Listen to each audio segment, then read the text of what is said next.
Once upon a time, your ancestors used to look at the night sky to determine their location. Then, we used a Thomas guide. Remember those? Today, it only takes one magical technology to get driving directions, send your picnic spot to a lost friend, or track how far you've gone during a workout. That technology is called GPS, and you're about to find out the secret behind it. GPS stands for Global Positioning System and was actually a military invention. Its first name was Navstar, and the first satellite was launched in 1978. But not all the Navstar satellites made it to orbit, so it was still a work in progress. GPS became fully functional in the US by 1995 and was first used in cars in 1996. The highest quality signals were only used for military purposes until May 2000, when it became available for all civilians for free. Today, GPS is managed by the US Air Force. Many modern receivers actually rely on both GPS and the Russian GLONASS satellites to make their accuracy perfect anywhere in the world. GPS doesn't need an internet connection or a phone signal to function properly, but with them, it becomes more effective. GPS is literally everywhere, and you can now even purchase GPS insoles to keep track of your kids or relatives with Alzheimer's disease. How does it work? Well, to put it simply, GPS is a system that has three basic parts: satellites, ground stations, and receivers. Satellites today are like the stars and constellations that our ancestors used to find out their location.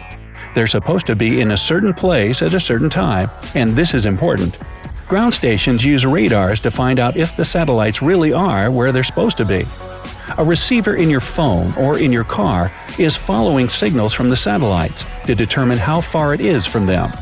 When it finds out how far you are from 4 or more GPS satellites, it can tell exactly where you are, with an accuracy within feet or even inches. The GPS system has 32 active satellites orbiting the Earth. 24 of them are core satellites, and the rest serve as emergency replacements when something happens to the others.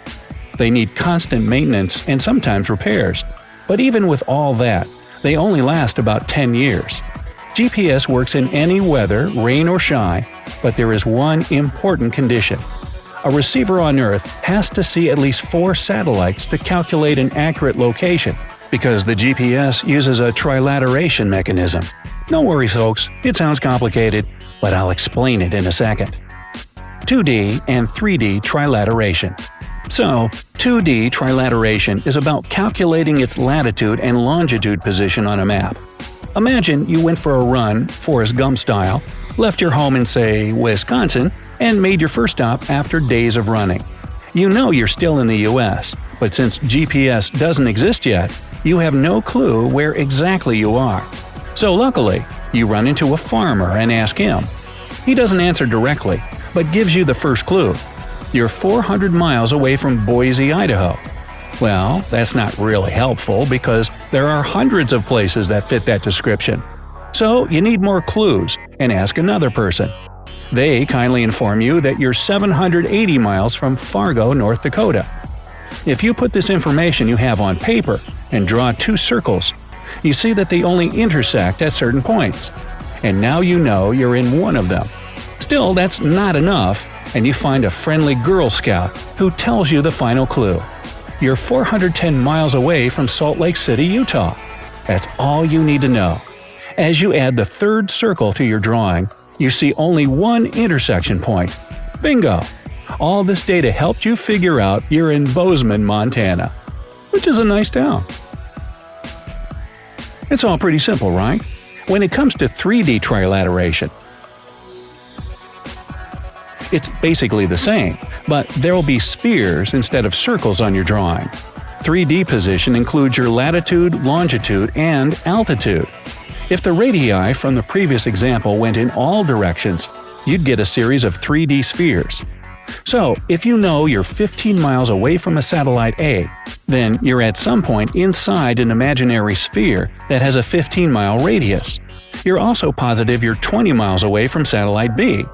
When the 2 spheres overlap, you'll see a circle. Take the distance from the 3rd satellite to build another sphere, and you'll get 2 points of intersection.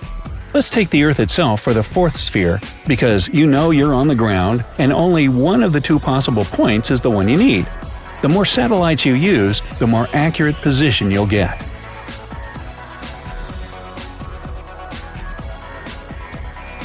Doing the calculations. GPS satellites send information about their position and current time to a GPS receiver at certain intervals. The receiver gets the information in the form of a signal. The GPS receiver analyzes radio signals from the GPS satellites to figure out 2 important things: the location of at least 3 satellites in space above you, and the distance between you and those satellites. Radio waves travel at the speed of light. The receiver takes the time it took for the signal to travel from space to the Earth to calculate how far it's traveled. And it's not so simple. GPS satellites have atomic clocks that keep the most precise time, but it would be impossible to install these clocks in every receiver. They cost somewhere between $50,000 and $100,000, so it would make your phone really expensive. So receivers have regular quartz clocks in them that keep updating themselves to get the most precise time, thanks to the information they receive from satellites. The second complication is that time moves faster for objects that are far away from gravity, like Einstein's general theory of relativity. Satellites' atomic clocks get 38 microseconds ahead of ground clocks every day. If scientists did nothing about it, GPS locations would be off by 6 miles more every day. Using at least 4 and not 3 satellites helps to solve both of the problems and to determine the precise locations of objects. When you use just 3 satellites and 3 spheres, they'll intersect at some point, even if you got the wrong numbers. When you have 4 spheres, there's no chance you'll get the wrong measurements. One more thing.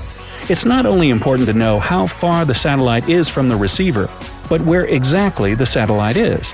This task isn't that hard, in fact, because satellites have predictable orbits. There's also a GPS almanac in the receiver that keeps track of where this or that satellite should be at any moment.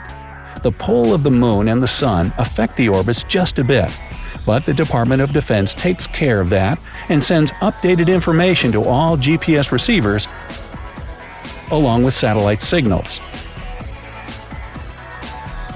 GPS not only determines the most accurate location of people and objects, but also sends time signals that are accurate within 10 billionths of a second.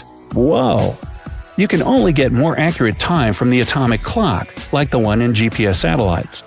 Banking systems, power grids, and cellular networks all rely on GPS for operations, from synchronized call handoffs to accurately time-stamped transactions. And here's a bonus.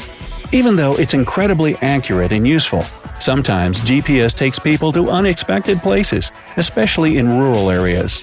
Ever get lost? Me too. It can be hard for it to tell an accurate road from a mud path. And the consequences are pretty unpleasant for the driver and the passengers. A van driver from Switzerland, for example, once found himself on top of Mount Bergen. He was unable to go either back or forward, and so he had to call for help, and a heavy-lifting helicopter eventually saved him. He explained to his rescuers that GPS prompted him to get off the main road, and he couldn't ever get back even when he wanted to. 3 ladies in Bellevue, Washington didn't have time to wait for a helicopter, but had to leave their sinking Mercedes-Benz SUV behind. They were driving after midnight and couldn't see that the road GPS told them to take was actually a boat launch that took them directly into the lake. Another story took place in Australia, where 3 Japanese students were trying to get to North Stradbroke Island by car. Their GPS suggested a route that ignored one detail. There was water and mud separating the island from the continent that looked okay to them at low tide. They were rescued by a truck driver. Hey, technology is great when it works. So, do you use GPS services a lot? Or do you think you could survive without them? Let me know down in the comments. If you learned something new today, then give this video a like and share it with a friend. But hey, don't go driving off the dock just yet. We have over 2,000 cool videos for you to check out. All you have to do is pick the left or right video, click on it, and enjoy. Stay on the bright side of life.